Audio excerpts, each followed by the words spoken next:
Benjamin Franklin said, "By failing to prepare, you are preparing to fail." Some companies are heeding his advice and have used this pandemic to wargame their supply chains to expose inefficiencies and make improvements.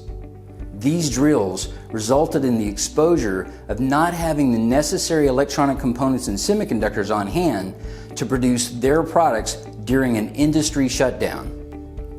One way to hedge against this type of supply chain disruption is to increase inventory and insulate your supply chain with buffer stock.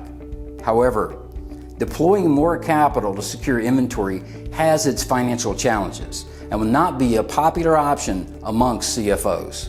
At Partstat, you don't have to be in an end-of-life last-time buy scenario to utilize our unique solution for securing inventory. In fact, many of our customers utilize our unique solution to secure buffer stock to hedge against supply chain risk such as this current pandemic.